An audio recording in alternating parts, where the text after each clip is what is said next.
Good afternoon. These lectures will be in English unless everyone understands Portuguese. So if I start in Portuguese and there are people present who do not speak Portuguese, just let me know and I'll switch to English.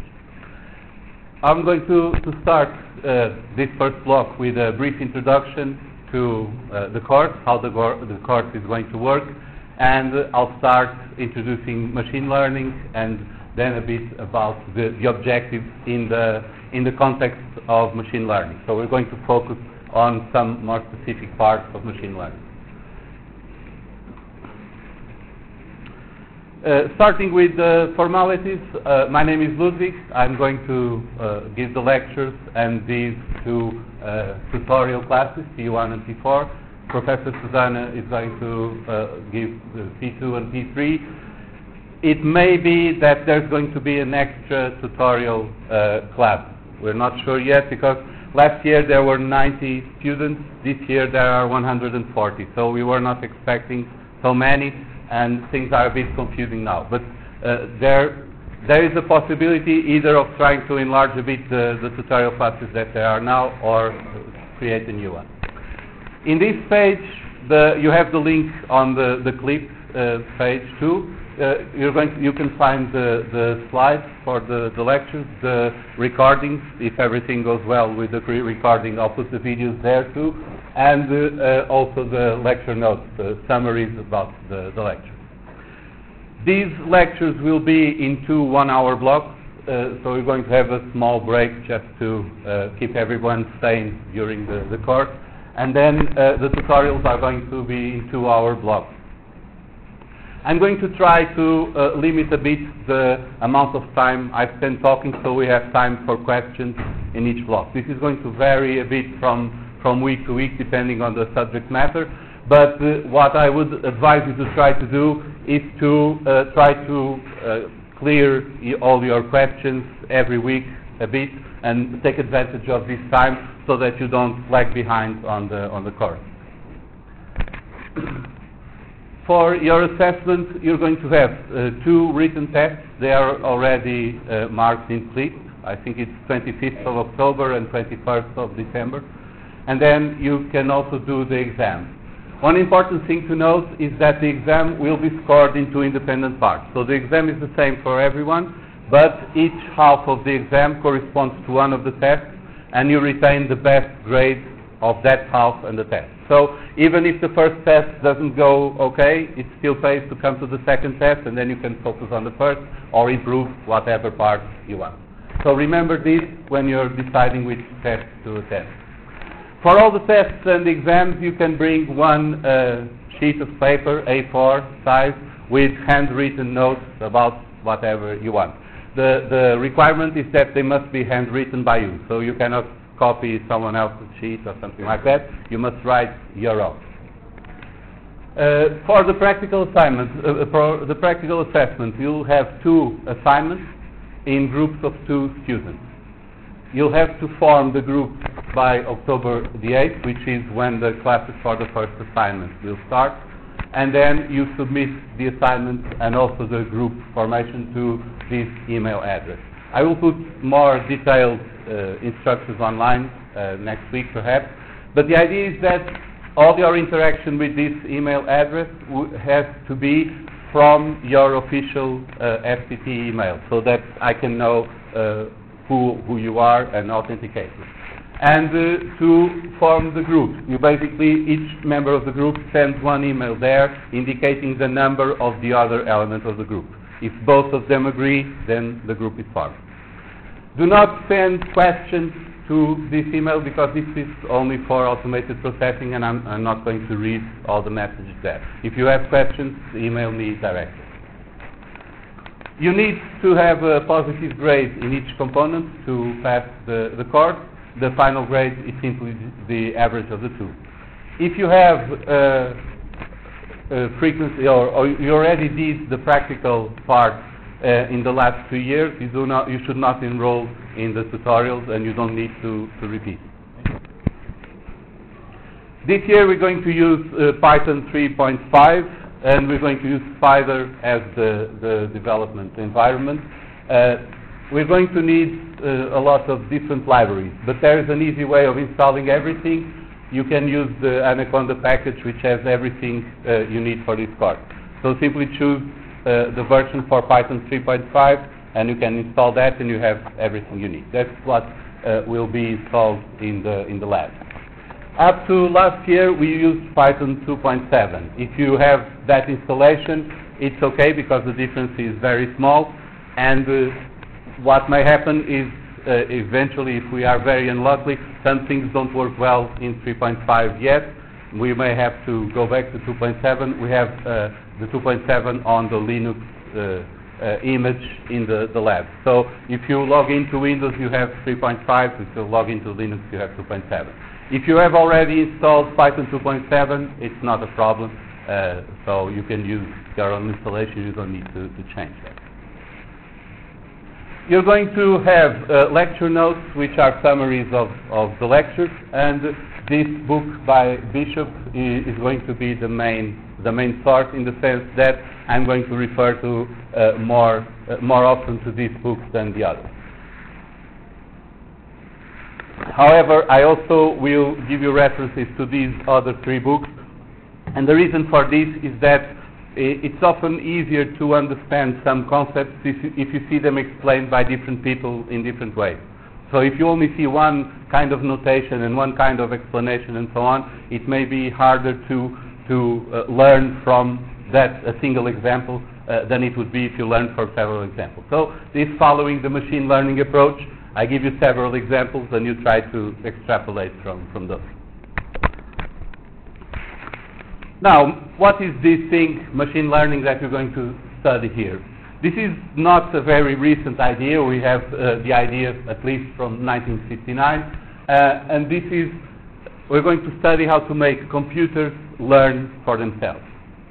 So we are not going to explicitly program the answer we want. We're going to give the problem to the computer, and it will learn how to solve it. A more formal, more operational definition here by Mitchell tells us that the computer is learning from some experience with respect to some tasks that we set them and a measure of performance. So we need to specify what we want the computer to do and how we can tell if it's doing it well or not. So we need to be able to measure the performance. And the computer will learn if, given that experience, that data, the performance improves. So it's learning as long as the performance is improving. And this is the idea behind machine learning. We want to improve the performance at some task by giving data, by giving that experience to the computer. Machine learning problem, we can see it as decomposed into these three different aspects. We have a task, something that we want the computer to do. We know how to measure the performance for that task, so we can see if the computer is learning or not.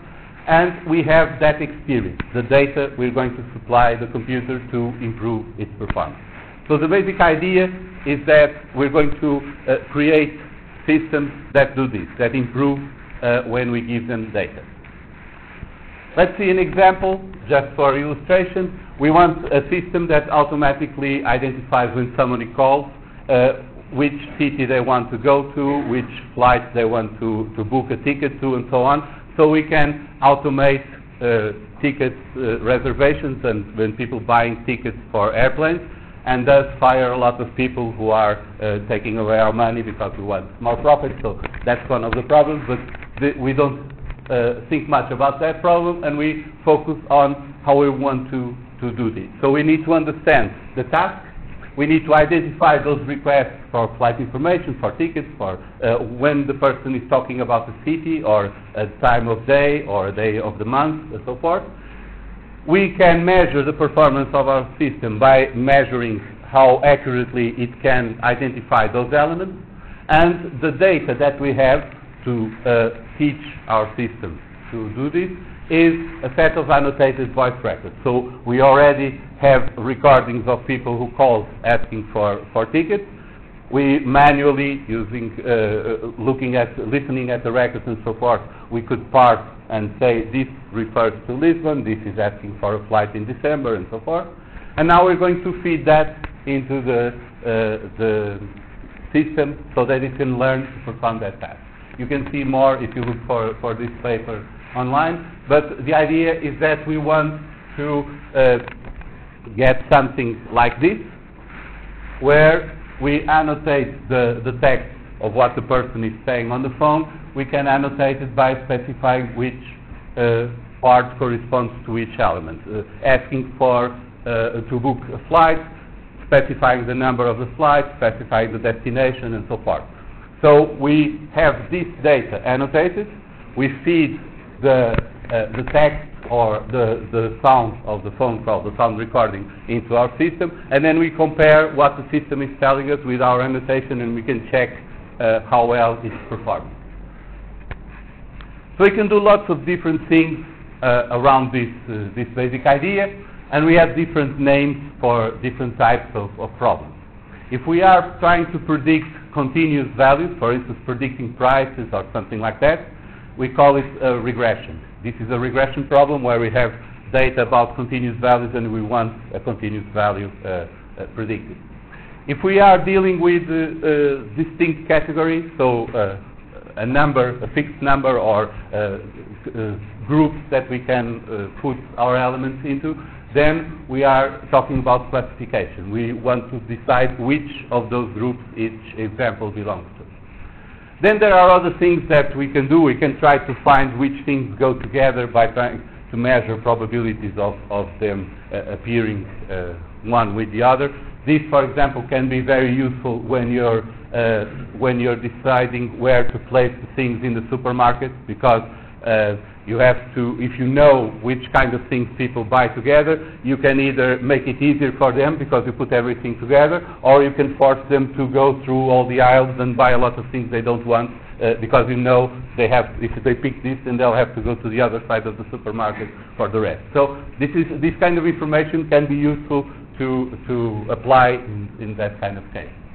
Then we have different types of problems where we don't have specifically one kind of prediction that we want to make, but we want to understand the structure of the data. And we can try to do, for example, clustering, grouping similar things together, or trying to find the shape of a distribution when we have only a few examples. So trying to see which ones will be more common and how spread out that distribution can be, and so forth. So these are things like clustering and density estimation. We're going to see examples of these too. But the idea here is that we are dealing with lots of different problems that in detail we need to take into account lots of different factors there, but the broad idea remains that we are trying to make the computer improve at something the more data we give it. This has some connections, obviously, to computer science, to statistics and probability. This is one part we will rely on a lot during the course, because to explain the algorithms and why we do things in some specific ways, I'm going to have to show you the part of statistics and probability. So there will be quite a lot of formulas here we're going to see.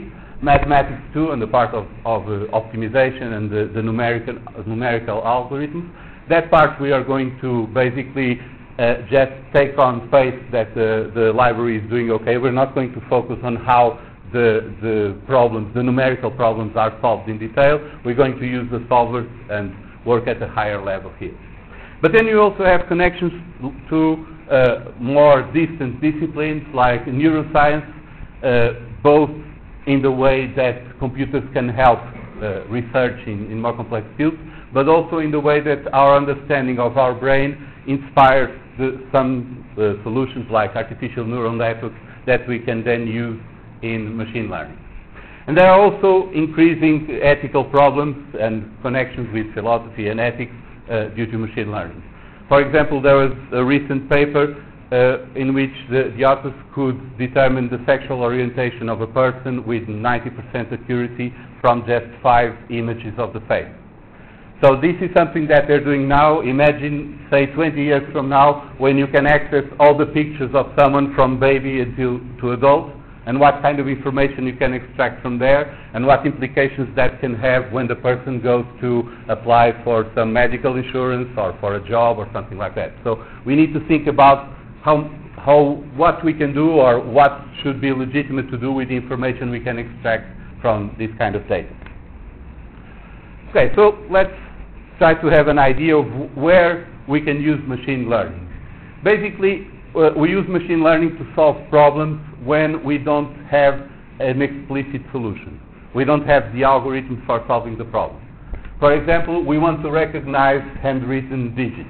It's very hard to write an algorithm that says if the line goes this way and turns that way and has this size or something like that. That will be very complicated to try to identify the digits because each person writes in a slightly different way. So this is one example where we can use machine learning. We can try to extract some statistical regularities from the data as long as we have the features, the original data, and the answer. This makes it easier to measure the performance and to guide our system towards improving the performance at identifying the digits.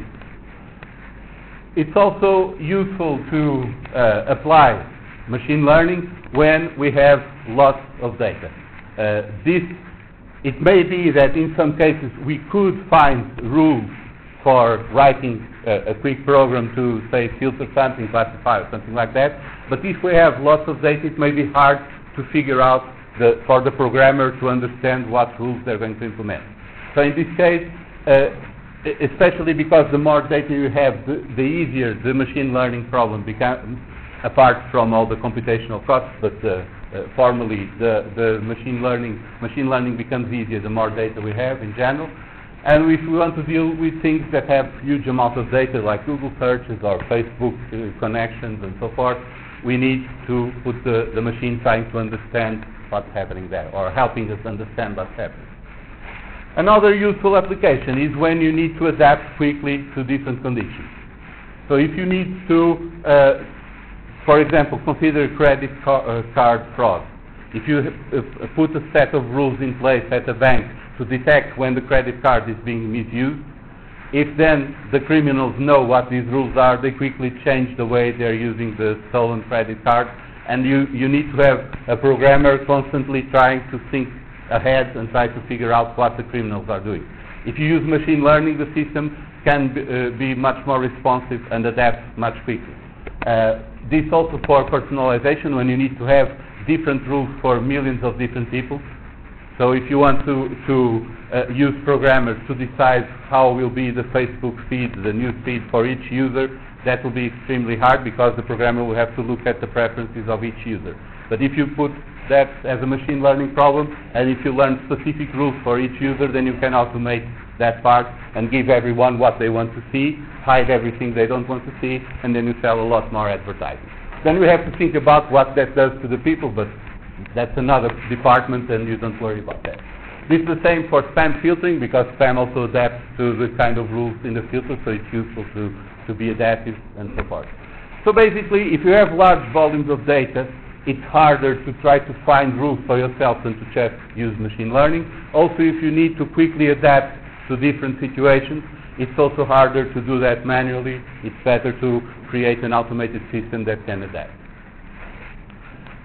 So in general, machine learning is good for those tasks we don't know explicitly how to solve, or don't have time to adapt sufficiently fast, or are too complicated to figure out the rules, as long as we have the data. If we don't have enough data, then there's no way we're going to solve it. We either need to know the rules or have enough data to learn the rules from the data. So let's see some basic concepts for machine learning. First, the most basic one is the hypothesis class. This is the set of hypotheses that we are considering as possible solutions for our problem. We need this because we always need to assume something about how the solution will be. Otherwise, we cannot learn anything. We're going to look at this a bit more formally in the middle of the semester, but for now, this is the basic idea that the hypothesis class is what we assume the solution will be like. For example, suppose we want to separate these two sets of points. We know these are the red points and these are the blue points, and we want to find some way of telling them apart. Whenever we get a new point, we want to predict whether it will be red or blue. So one hypothesis class would be horizontal lines separating the blue below and the red above. So this would be the way we're conceiving the possible solutions. Our possible solutions will not include diagonal lines, will not include curves or anything, only horizontal straight lines, and the blue one will be below the line. So this is the hypothesis class, the set of all these lines dividing the two classes. We can represent this hypothesis class with a model. This is typically an algebraic expression where we have some parameters which allow us to move or to span all the hypothesis class, and in this case the model would be epsilon, this coordinate here, less or equal to some parameter theta. So as we change that parameter theta 1, the line will go up and down, and we can cover all the hypotheses in our hypothesis class. So there are two concepts here: the class of all possible solutions, the hypothesis class, and the representation of that in a model, in an expression, typically with parameters that we can change to go from one hypothesis to the other. We can have different hypothesis class. For example, we can consider circles of radius 1. Inside the circle it's blue, outside the circle it's red. Now we have two parameters here which determine where the circle will be placed, and then we can cover all the possible circles. So you see that this hypothesis class, this one can be specified with one parameter. This one, the model specifies all the set of hypotheses with two parameters. So basically, the hypothesis class is a set of all hypotheses we are admitting as possible. The model is a representation of that set, typically with parameters that we can change to cover different hypotheses. And then we have one hypothesis that we can choose, which is one element of that class, and we can represent it by instantiating the parameters on the model. For example, if we consider this first hypothesis class, which was the horizontal line, if we say that theta 1 is 0, then we have this hypothesis. This hypothesis here tells us that everything that falls below 0 will be blue, everything above will be red. This would be a specific hypothesis from that hypothesis class. If we do the same here, we set theta 1 and theta 2 to -1, then we have this hypothesis class here, which is a circle centered there, and blue will be inside the circle, red will be outside the circle. So basically, the hypothesis class is the set of hypotheses we admit. The model represents that set with some parameters, and one hypothesis is an instance of that model by specifying the values of the parameters. So what we want to do in general is to find the best hypothesis from the hypothesis class. The specification of the hypothesis class, if you notice here, is something that comes before machine learning. So you can think of machine learning as finding the best hypothesis from the class, but before we start doing machine learning, we need to have an idea what the class of hypothesis is. So that will limit the kind of answers we find. This is important because if we don't assume anything, we cannot really learn. It doesn't matter what data we have. For instance, we know that for the last 13,000 million years, there was always gravity. But if we don't assume anything more than that, we don't know if tomorrow there will be gravity too. So you need to make some assumptions about how constant things are in order to extrapolate from one set of data into new predictions. So we'll see this a bit more formally in the middle of the semester, but for now, understand that when we specify the hypothesis class, we are biasing our answer because we only admit that set of possibilities, and we cannot do any learning if we don't start with that. If anything is possible, then you cannot extrapolate from the data to whatever you want to predict. So let's see some examples of machine learning problems. We'll start with we'll look at four basic kinds of machine learning problems, starting with unsupervised learning, which is conceptually the simplest one. In unsupervised learning, we don't have labeled data. So we are not actually trying to predict anything, and we don't have data that tells us this has this value or belongs to this class or something like that. What we want to do is understand the structure in the data. So basically, we have all these features of the data. So features are the attributes of our data points. They can be, for instance, the color of images, or the resolution, or pixel values, or the sound waves of some recording, something like that. And we want to feed that into our system and extract from there new feature values. For instance, these new feature values could be telling us that this set of points look the same or are similar together, or they are correlated, or whenever this kind of feature appears, this other feature appears too. So we are extracting some information from the set of features by looking at the structure and how the examples relate to each other. One example would be clustering similar images. For example, we have this paper here gives an example in which they cluster images from the web, both by looking at the data on the image itself and also all the tags and the text around the image in the web page. So we have things like this. This would be for Pluto images. We have a group of Pluto images which shows this kind of telescope photos. Then we have Pluto from Disney also appearing in another group of images. So this is also Pluto, but now it's in a different cluster because the images are of a different type. Then another set here. You notice that there are images here that are similar to those, but they have a different color, so they are in a different cluster. And then we have something here which is a face, but it also has a similar color. So you can see what kind of features the algorithm is trying to group together when doing this clustering. But basically, we're not doing some prediction or trying to obtain some classification. We are just trying to group together things that are similar according to some criteria that we're going to presume would be more relevant. So that inductive bias there. This unsupervised learning is very useful for pre-processing data, for visualization, for basically all those tasks that require understanding the structure of the data. So if you have data that is very complex, or has your data points have many features, it's useful to use unsupervised learning to try to understand how the things fit together and which are the most important features. It's also used in deep learning, in supervised learning, as pre-training. When you have many layers in neural networks, one of the techniques is to use unsupervised learning to pre-train some of the layers or something like that, or to try to extract features that are useful from your data. So when you get to very powerful machine learning systems in supervised learning, it's often the case that there are parts that are using unsupervised learning too.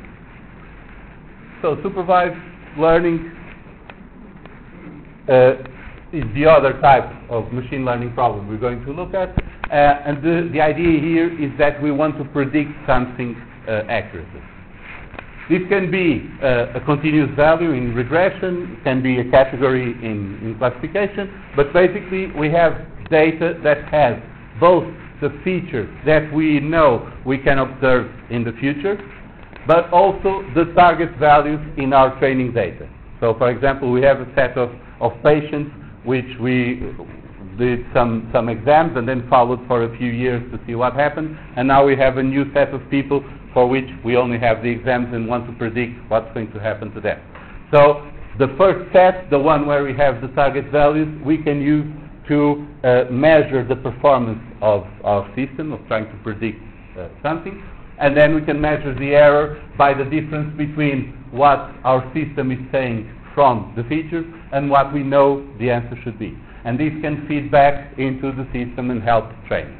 So this is supervised learning. We can supervise the process of learning because we know what the answer should be for each training example, and we want to force our system to adjust its responses to the answer that we know should be correct. So if we are predicting continuous values, it's a regression. For discrete classes, it's classification. Here is an example of supervised learning. We have a set of images that are photographs of faces, other images that are not photographs of faces. So we train our system to distinguish between the two, and then we feed in some photographs and ask which are the faces. So the system will now try to scan the photograph and try to identify the face. This is an example of supervised learning because while we train the system, we can tell whether it's giving us the correct answer or not for each example. So we can use that to adjust the parameters of the model to get the best hypothesis.